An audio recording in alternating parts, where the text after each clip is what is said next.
America's Supreme Court has ruled that employers who fire workers for being gay or transgender are breaking the country's civil rights laws. Chief Foreign Correspondent Phil Williams joins us now from the streets of LA.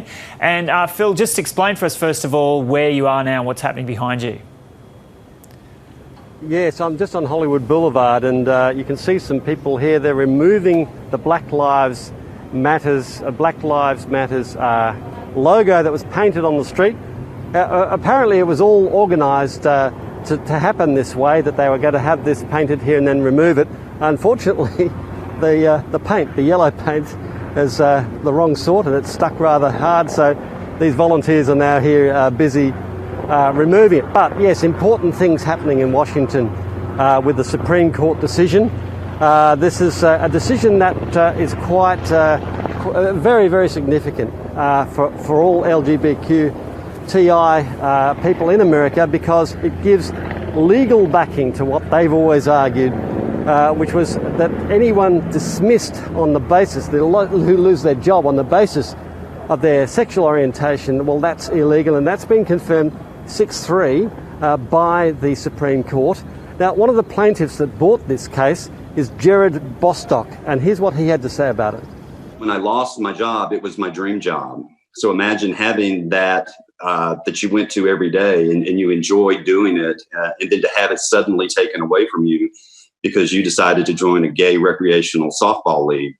I lost my income. I mentioned that I had lost my insurance while I was still recovering from prostate cancer. I lost friends and relationships with many colleagues. And Phil, had President Donald Trump expressed an opinion on this particular issue, and if he was opposed to the appeal getting up, what does that say about the balance in the Supreme Court? Because there was heaps of talk when Donald Trump came to power in those first couple of years that he was able to get on to the Supreme Court people who shared his views. So has there been much discussion around that? There has, because yes, you're quite right that you might assume that since he's determinedly put in conservatives into the Supreme Court wherever he can, Kavanaugh being the last one, that this may have had an effect on these sorts of decisions regarded as socially progressive. However, it looks like this decision is based very, very much on a legal framework rather than a social framework, I guess as court decisions should be. And that even though two of the more conservative judges did vote for it, it doesn't necessarily represent a slapdown to the president. However, the president, perhaps a little unusually, is going fairly quietly on this and says, well, that's what the court decision has been, and he'll accept it. Here's a little of what he said.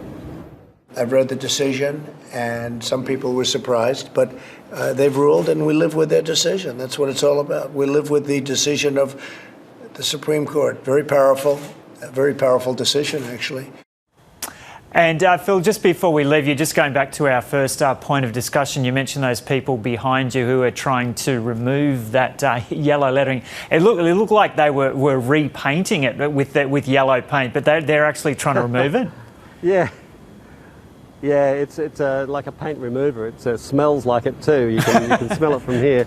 But yeah, they're actually putting that over the top so that the city council guys who are over here with their machines can come over with the steam cleaners and have some hope of removing it. Otherwise, this particular sign might be a little bit more permanent than everyone had bargained for. Is there any frustration from the protesters that this is being taken off so quickly? No, because I've since found out that this was the deal, that it would be here as a temporary fixture and then put it somewhere else in the city. This is going to be relocated. It's not going to go away, just not here on Hollywood Boulevard, but it is proving a little harder to get rid of than it was to put here in the first place. Okay, Philip Williams there on the streets of Los Angeles. And further on this subject, relatives of Rayshard Brooks, the man shot dead by police in Atlanta on Friday, have spoken of their loss and anger as protests continue in the city. North America correspondent Catherine Diss is in Atlanta. So we're again at the scene of where Rayshard Brooks was fatally shot by a police officer just a few nights ago. There are far fewer protesters here today, but as you can see, there is still a large number of people flowing through to show their support and lay flowers out of respect. But earlier in the day, we attended a march to the Capitol building that was attended by a few thousand people of all colours and ages. We spoke to one family, 3 generations of the same family, the eldest being 65 and the youngest being 9. They were able to give us a great deal of context as to just how little has changed here. The purpose of marching to the Capitol building was to demand that the people in charge of this state dismantle the police force here, to redirect some of those funds towards community-based activities and just rebuild the police force from scratch. And since that march this morning, Atlanta's mayor has come out and signed an administrative order calling for reform of use of force policies. We also heard from several relatives of Rayshard Brooks today. They held a press conference. We heard from his nieces, his cousins and his wife, Tamika Brooks.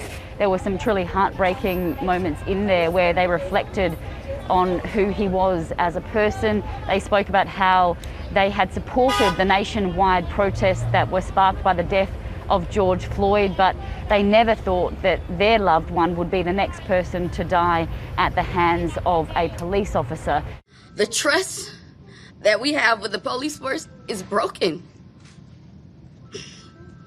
And the only way to heal some of these wounds is through a conviction and a drastic change with the police department. But honestly, true justice will never prevail because we will never be able to bring back Rayshard Brooks.